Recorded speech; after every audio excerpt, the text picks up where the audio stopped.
Okay, so I'm Andy Bennett, Senior Mobile Developer at Trainline.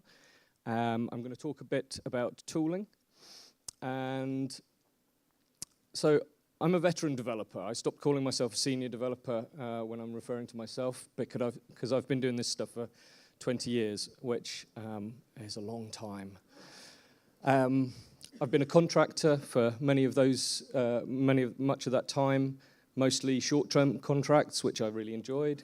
It's not for everyone. It can be quite tough doing, one-month gigs or two-week gigs, but you get to meet a lot of different people. You get to hear a lot of different ideas, and you get to use a lot of different technologies. About 4 years ago, I joined a startup. That's a crazy wild ride. So at a startup, everything's up for grabs. It's all about exploring everything. Everything's up for grabs. You explore what you can do, but also why you're doing it, and you assume nothing. Earlier this year, I joined Trainline. Now, considering the experience I've just told you about, Trainline was kind of a big step change for me. It's very big. So Trainline's about 400 engineers. About 20 iOS, about the same Android, and then mobile web, desktop web, a mobile API, and then there's all the upstream services and all the data science and so on. So the mobile team that I'm part of is just the tip of the iceberg. But in 20 years, there's always something new to learn. And so what I'm presenting here today is just a few things that I've learned at Trainline that probably are pretty obvious to some of you, but maybe not all of you. But there are 3 tools or techniques that at Trainline I've learned, which were in part or in whole new to me. So, first one is Configurator. Second one, mocking or Stubbing Server for networking. And the third one is UI Test Harness, which links actually very nicely into the last talk. So the first up, Configurator. The Configurator is very cool because it's basically it's a separate app that can overwrite local and remote values on any sort of build type, whether that's simulator or test flight or live. So you can ship your app with a default configuration and then rewrite values or overwrite values later. For instance, you might want to, let's just skip forward. You might want to change the environment. So is it pointing to live? Is it pointing to staging? You might want to change features. So for instance, what sort of features, maybe you have a bunch of features that aren't ready to go live yet, but you want to test those in an as-live environment. Perhaps you're using A/B testing, and you want to see what's happening with a particular A/B test or a particular option in an A/B test, but again, you don't want the randomization, perhaps. It's very easy to implement. Use app groups to do it. We use a remote service. In our case, we use LeanPlum, but you could use Firebase, and then you use static files. In brief, the main app writes its values to user defaults, and the configurator just picks up those values and creates its own UI that then you can use to change those. The only thing that it can't do with the user defaults and creating those things is deal with the environments, because the app only wants to know about its configured environment. So dev knows about dev, live knows about live. But we want to be able to override that, and therefore we want to say live wants to look at staging, perhaps. So the configurator grabs a list of those environments from a static URL, and the choice can then be passed off into the app. And this is what it looks like for us. You can see we can change the environment, we can change feature toggles, and then go in deeper and override a particular value. You can also change the log levels and the file logging and so on. It's very, very handy. Next up, networking. So if we take a really common scenario, the app wants to make a network call to fetch some piece of information. In the simplest scenario, maybe it's a pre-existing service, so we're going to want to make our call. But what if the service we're calling has got a cost per call, or it's got strict rate limits? So, perhaps we want to run a bunch of integration tests against that service. We could easily find ourselves racking up a huge bill or hitting service limits. We're going to use temporary mocking. So we grab the results of our call, perhaps with curl or Charles or Postman. We make any changes we might want to, the date, for instance. Then we can serve that up using a local server. Here's a simple one. I know it's a Swift conference, and I'm supposed to be using Swift on the server, but it's one line to install and one line to run. And then I don't really want to go into my app to change where I'm pointing. So I can use a proxy, like Charles or Mitten Proxy, to rewrite the calls that I want to change. So in Charles, you can use either rewrite, or I find it much easier to use map remote. This is what it looks like. So I'm taking an existing URL, API Deutsche Bahn, and redirecting it to FrenchKit.json on my local machine. And so this, where I get this enormous, where I take the call, I get this enormous JSON back, I can translate into what I want to receive. Again, might be really obvious, but actually here's a real-world example. We were developing our application, and there was a new piece of information that we wanted to include, but the upstream teams were going to take about a week to get that in. So how do we build and develop against that piece of new functionality without it existing yet? Used exactly this technique. We downloaded the JSON, added the token that we needed, highlighted in blue there, and used the proxy. We didn't have to change the app to pick this up, and all the other calls, importantly, are not affected. So all the calls before and after this were not changed in any way. So, a couple of bonuses. It's reliable. This can be really useful when the APIs that you're calling are not that reliable. Some of the partners we work with, they have great APIs for production, but their sandbox APIs, not so much. It's really useful for working with mixed environments. So the latest changes often are available only in the dev environments, but maybe you want to test other bits against live. It's fast. So at Trainline, some of the more complex, say, route calculations that we make can take a few seconds to return. This obviously returns its results instantly. This can really cut down on development time when you're constantly testing some new piece of networking. It's useful for building new services. Again, you can use this as the starting point to build a new service. You define what you want, you get your app working, and then you pass your JSON down or up to the upstream team. It's not rate limited, and it works offline, which is really useful when you're working on the train. What about when that doesn't quite cut it? So, for example, maybe you have a scenario where you have a number of related calls which have IDs that must match up or must be passed in from some other area, or your dates have to be real dates, in the future, or in response to some other part of your app. Well, we could use some sort of templating system. or do find and replace on the JSON. But at Trainline, what we use a Stubbing Server.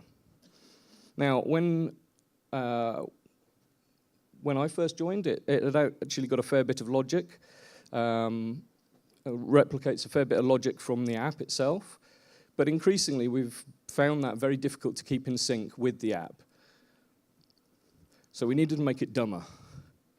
And what we use now is we use Codable and Builders, and we send the JSON to the Stubbing Server, along with a path for it to respond to, and optionally a header identifying the app instance if you're running a shared Stubbing Server. This is a big win, has lots of advantages. It's always in sync.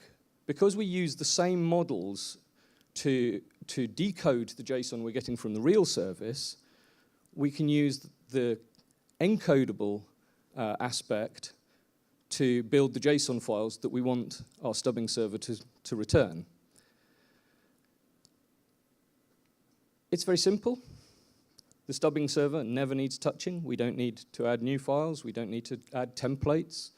And the code that we're writing in order to do the stubbing is part of the build, not an additional task. It's proactive, so where the backend service doesn't exist yet, the JSON files that we're building, or the models that we're building, can turn into JSON files that we can then give to the upstream teams, maybe as part of a contract on what we're expecting. There's loads more advantages, but we'll move on. Next up, test harness. So this comes actually a little bit, has a relation to the talk we just heard, and we use the UI test harness to build and test individual UI components. And it basically looks like this. There's an app delegate, which has a root view controller, a navigation view controller. It lists all of the scenes. Each scene has a bunch of configurations. Each configuration has got a subscene, and any exits from that scene exit to a very simple results view controller. Scene just looks like this. It's got a title, an optional subtitle, and a build property. So the build property is just a closure that instantiates the view controller either from a storyboard, a zib, or programmatically. It's important that all the dependencies of the view controller need to be passed in for any given state. Everything required by the view controller should be protocol-based or otherwise mockable.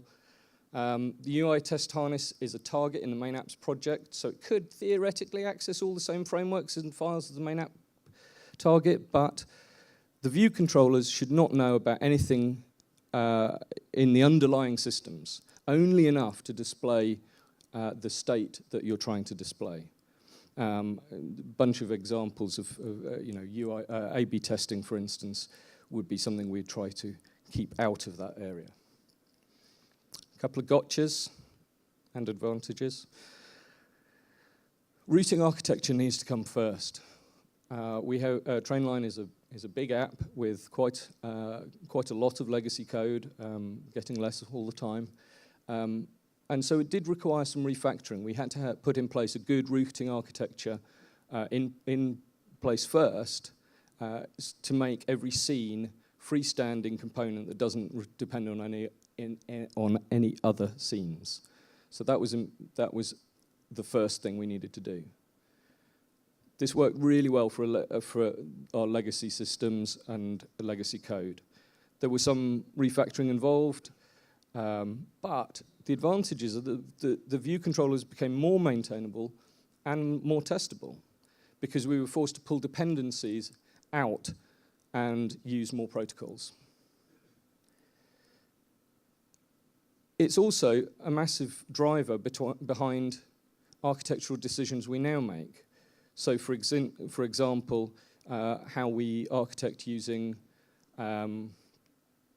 presenters and view models as a standard approach. And I'll just finish off with an example. So you can see that you have your enormous list of scenes, and for each scene you can go down into different configurations. And what we try to do is every possible combination of the view is represented. So maybe we have some systems where you have a name here, but maybe that name is going to be really long. So we want to figure out what the system is going to do, and we can change all of that in the view models without affecting, without having to rebuild everything else, and we can test all of that. This is brilliant for working with designers because we can get to this point before there's any actual logic to build these pages from real data, and then we can take those and work with designers to go to the next step. And that's it. Thank you. Thank you. Thank you.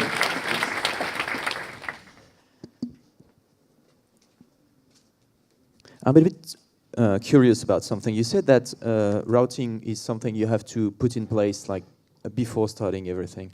Yeah. But these kind of ideas came quite recently in our world. So how do you advise a team with a legacy app to actually go to that direction? Is it really lost? No, I think the biggest challenge really with all of those things is to try and find where you have all these dependencies across view controllers. Now, if you have an app with good dependency injection into your view controllers, then a lot of these tasks become a lot easier. And if not, then there are other architectural problems that maybe you're going to have to solve first. And do you have some examples where it actually really shined? Well, actually, it's on a day-to-day basis. For instance, the UI test harness, we use that all the time because what we can do is we can, as I said, we can have, say, one part of the team working on just the UI, and another part of the team doing the communication with the back end and so on and so forth, and creating the models and so on. And what you end up with is one team coming at it from the low level and the other team coming at it from high level. And what you're aiming for is a model that can turn into a view model, and that's the last bit that gets done. But in the meantime, the UI team has been able to translate the designs from Sketch and Zeppelin into code, put it on a device, and then go back to the designers and say, that thing that you designed is very pretty, but it doesn't work when you have 3 lines of text. What are you expecting for it to do then? And at the end, when the UI guys and the more back guys would reach, will it be still aligned? Yeah, well, what we tend to find is that you then, when you get to the point where that's starting to be the concern, then you start to maybe do pairing between a person from each of those teams, because then you have shared knowledge of each of your particular areas. Good idea. About stubbing, it's very interesting your use of chars.